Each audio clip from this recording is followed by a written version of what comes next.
다른 사람도 다 그러하니라. 아멘. 요한복음에 등장하는 예수님의 설교는 요한복음 3장 본문부터 본격적으로 기록됩니다.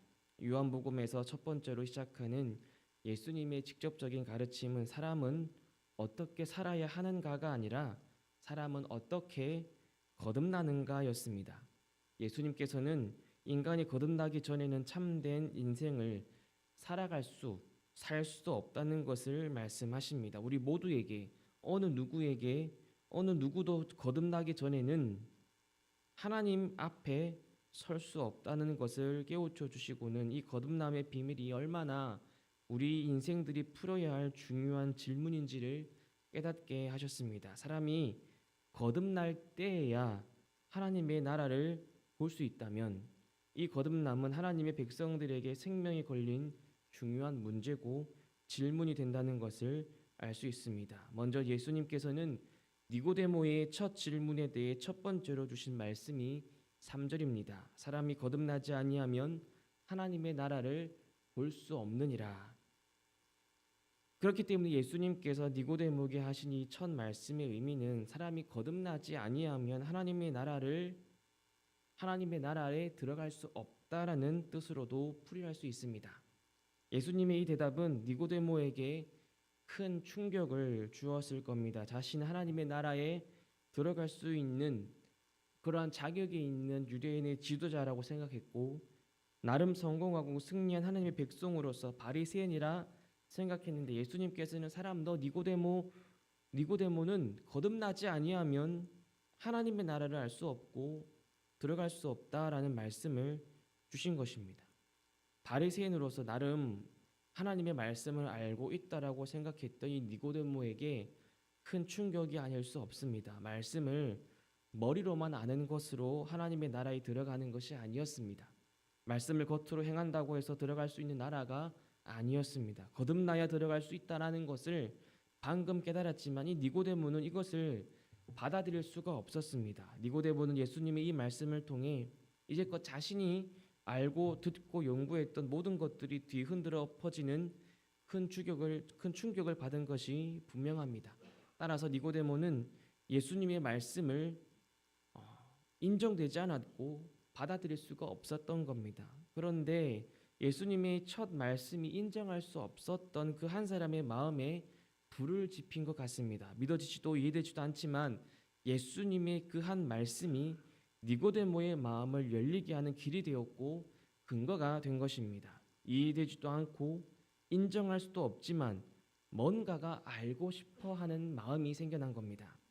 무엇이 알고 싶어서 몹시 답답하고 안타까워하는 마음, 우리는 그것을 궁금하다라고 표현을 하지요. 예수님께서는 니고데모의 마음을 지금 이렇게 열어가셨던 겁니다. 성도 여러분, 하나님의 말씀을 우리의 유한한 머리로는요 어떻게 다 정확하고 바르게 알 수가 있겠습니까?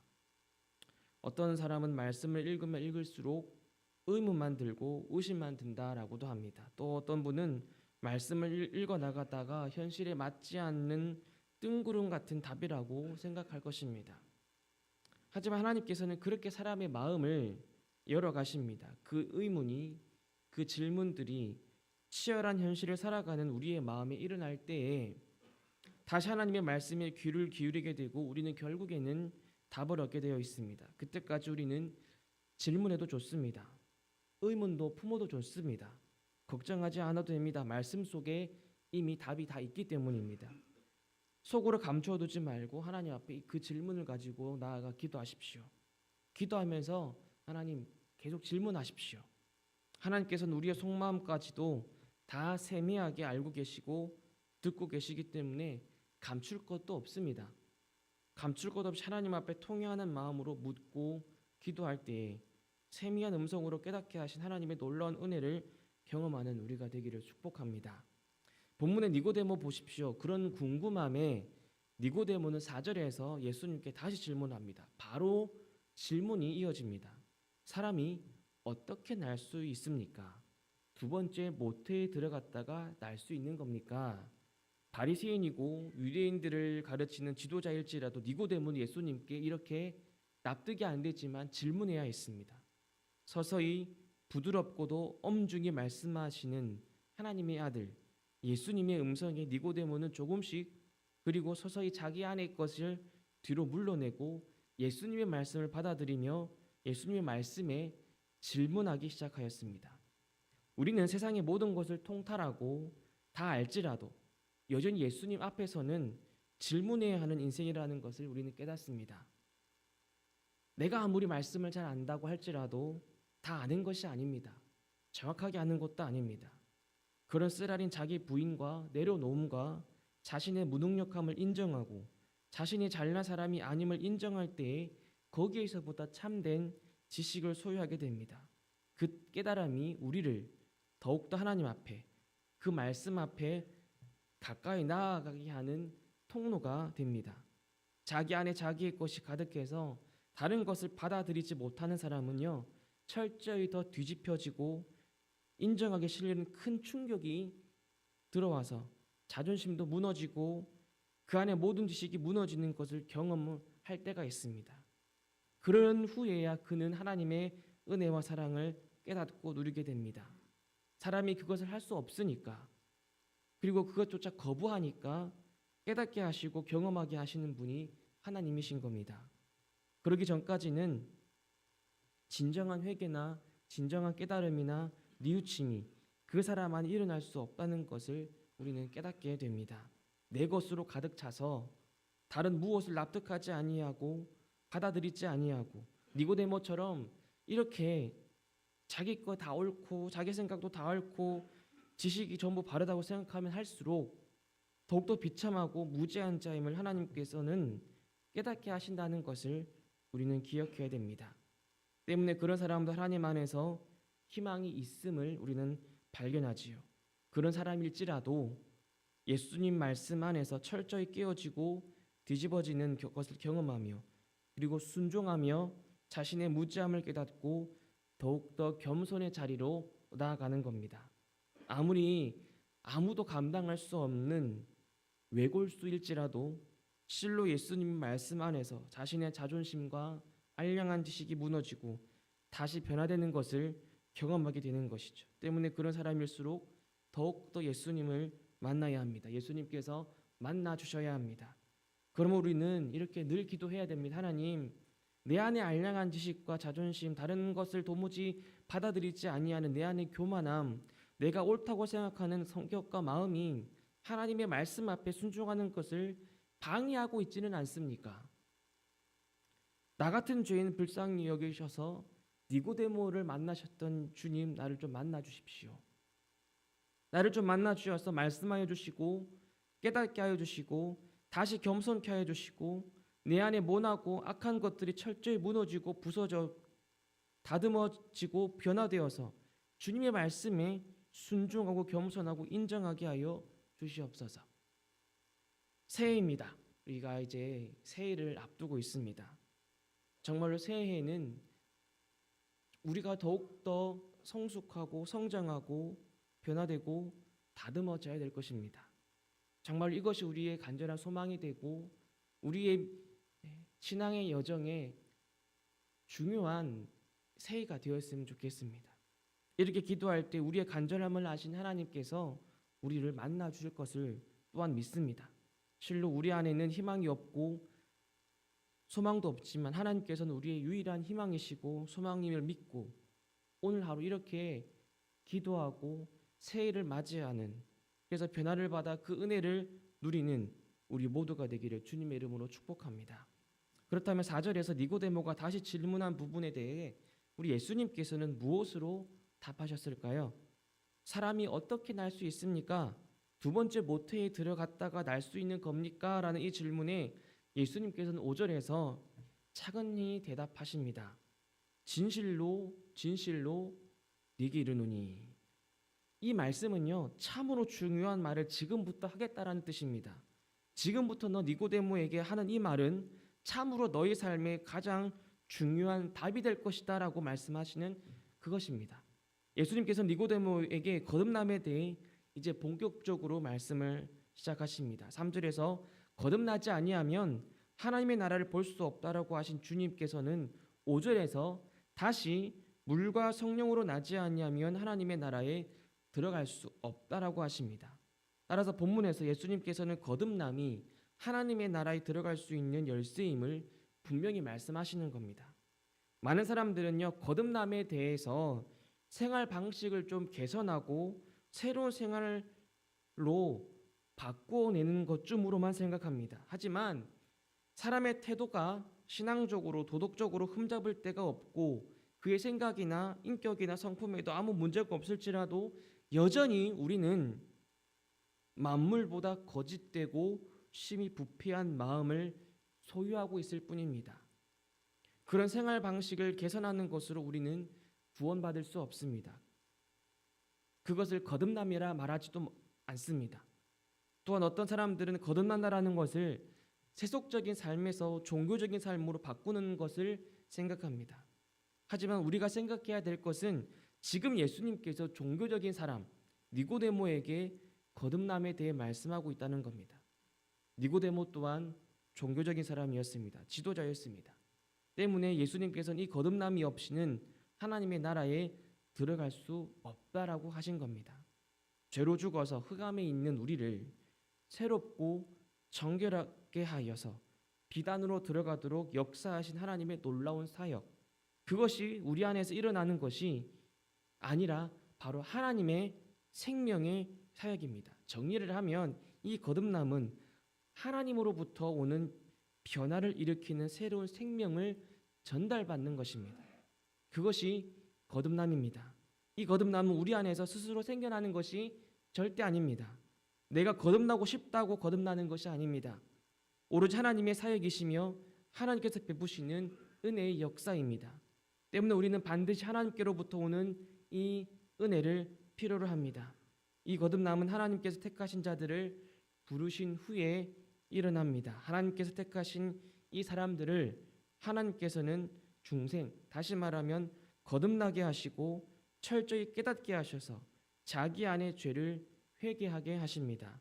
이 구원의 과정 전체가 다 사람이 마음먹은 대로 할 수 없는 오로지 하나님께서 그 한 사람 구원하시기 위해 이루어 나가시는 하나님의 역사이시며 사역입니다. 거듭남은 내 겉사람을 개혁시키고 교육하고 정화시켜서 새 사람으로 만드는 차원에서 끝나는 것이 아니라 하나님께서 주시는 은혜이고 새 사람으로 다시 창조함을 받는 것입니다. 그것은 새로운 피조물이 되는 것이며 하나님의 성품에 참여하는 자가 되는 것이며 하나님의 자녀로 다시 태어나는 것을 뜻합니다. 우리의 옛사람은 하나님의 은혜와 부르심과 중생과 회개로 죽고 하나님 안에서 다시 새 사람을 입으며 이 땅에서 성화의 열매를 맺고 결국 천국에서 하나님 앞에 영화로운 하나님의 아들과 딸로 하나님과 더불어 살아가는 것입니다.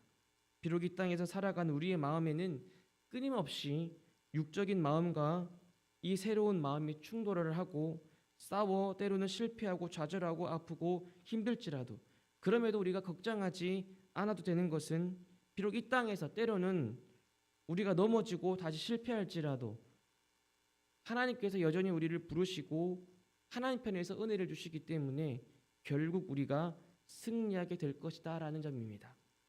우리가 하나님의 품에 안기기 전까지 이 땅에서 살아가는 동안 하나님께서 주시는 이 사랑과 은혜와 생명을 계속 받습니다. 우리는 매일매일의 삶 속에서 우리를 새롭게 하시는 하나님의 은혜가 필요하고 그 은혜를 공급받아야 합니다. 때문에 계속 부르짖어야 하고 간구해야 하는 겁니다.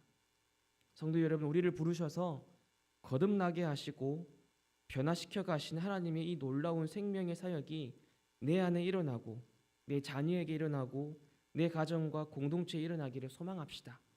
하나님, 내가 주님의 사랑과 은혜의 역사 속에 살기를 소망합니다. 믿음이 연약한 내 자녀, 내 가족을 주님께서 강권적으로 역사해 주시기를 소망합니다. 하나님께서 강하게 붙잡아 주셔서 이루어 주시옵소서.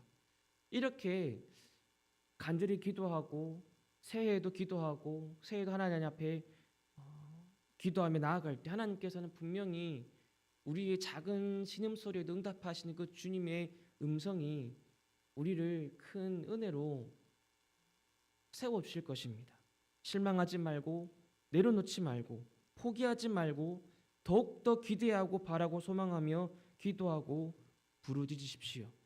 우리의 간절한 기대와 소망을 따라 자기의 미쁘신 뜻대로 역사하신 하나님께서 우리 가운데 소망을 두고 행하실 것입니다. 우리가 우리 자신을 돌아보면 정말로 답이 없을지라도 천지를 창조하시고 말씀이신 하나님께서 우리를 붙드시고 거듭나게 하시고 생명과 은혜로 우리를 새롭게 창조해 나가시기에 우리는 이런 소망과 간절함과 기대를 갖고 살아갈 힘을 얻는 것입니다. 이 하나님의 사역을 누구도 막을 수 없다라는 것이 은혜입니다. 예수님께서는 본문 마지막 7절부터 8절에서 다시 니고데모에게 말씀하십니다. 네가 너에게 거듭나야 하겠다 하는 말을 놀랍게 여기지 말아라. 바람이 임의로 불매 네가 그 소리는 들어도 어디서 와서 어디로 가는지 알지 못하노니 성령으로 난 사람도 다 그러하니라. 여기에서 바람의 특징을 우리는 살펴볼 수 있습니다. 첫 번째로 바람은 임의로 붑니다. 바람은 주권적으로 활동합니다. 인간이 통제할 수 없기 때문에 저항할 수도 없는 겁니다. 예수님께서는 이 말씀을 하심으로써 놀라워하는 니고데모에게 하나님께서 그 능력을 사용하시면 그 능력을 행하시면 역사하시기로 작정하셨다면 반드시 되게 되어 있으니 걱정할 필요가 없다라고 말씀하시는 겁니다. 하나님께서 작정하셨다면 아무리 거듭날 수 없다라고 생각되어지는 사람일지라도 끝내 그의 반항적인 의지를 꺾어 부수셔서 마침내 하나님께서는 이루신다라는 겁니다. 두 번째로 바람은 어디서 와서 어디로 가는지 예상할 수 없이 활동합니다. 어떨 때에는 강하게 불었다가 어떤 때는 세세하게 부는 것이 바람입니다. 하나님께서는 어떤 이에게 세미하게 부드럽게 역사하시고 어떤 이에게는 강력하게 마음을 찌르고 쪼개셔서 하나님께서 이루고자 하시는 것을 반드시 이루신다라는 겁니다. 세 번째로 바람은 기운을 돋우어주는 활동을 합니다. 물이 고이면 그것이 오염되는 것처럼 바람이 불지 않는 곳도 상함이 있고 오염이 있습니다. 바람이 우리가 숨쉬는 공간을 정화시켜주고 깨끗하게 하지요. 하나님께서 우리의 반항적인 마음을 꺾으시고 강력하게 마음을 찌르는 그 모든 역사는 바로 우리를 위한 놀라운 축복이라는 사실을 우리는 여기에서도 발견하게 됩니다. 무더운 날씨가 되면 한 줄기 시원한 바람마저도 우리 신체에 놀라운 활력을 주는 것처럼 하나님께서는 날마다 지쳐가는 우리에게 힘을 돋우어 주시는 분이십니다. 성령으로 거듭난 사람은 다 이와 같습니다. 주권적으로 역사하신 하나님의 은혜를 거부하지 못합니다. 온전히 그 은혜를 누립니다. 거부를 왜 하지요? 얼마나 크고 놀라운 은혜를 경험하는데요. 또한 마음을 찌르는 깨달음도 달게 받습니다. 그것이 자신에게 양약이 된다라는 것을 알고 그렇게 체험하기 때문입니다. 그래 날마다 주시는 힘으로 새 생명을 공급받으며 그 생명으로 살아갑니다. 자기 자신은 죽었고 오로지 예수님의 생명, 하나님이 주시는 그 생명이 더욱더 가득하기 때문입니다. 무엇보다 성령으로 난 사람은 이런 바람과 같아서 그 어떤 방해와 공격에도 물러서지 않습니다. 성령님께서 함께 하시기에 그는 바람과 같이 담대하며 수동적이지 않으며 하나님의 영광을 위해 적극적으로 살아갑니다. 그러므로 성도 여러분, 새해가 왔습니다. 우리 더욱더 이 확신 안에 거하십시오. 우리는 하나님께서 택하신 백성들입니다. 우리는 이 땅에서 주님의 은혜를 체험한 사람들입니다. 우리는 믿음을 하나님께로부터 선물 받은 사람들입니다. 그렇기 때문에 우리는 늘 회개하고 부르심에 합당하게 살아가며 믿음으로 말미암아 의롭다함을 얻은 자들이며 이 땅에서 마땅히 해야 할 성화 열매를 맺어 나가며 마침내 하나님 앞에 서게 될 것입니다. 그것을 믿으며 이 땅에서 담대하게 믿음으로 살아가는 우리 모두가 되기를 주님의 이름으로 축복합니다. 아멘. 화답의 찬송 321장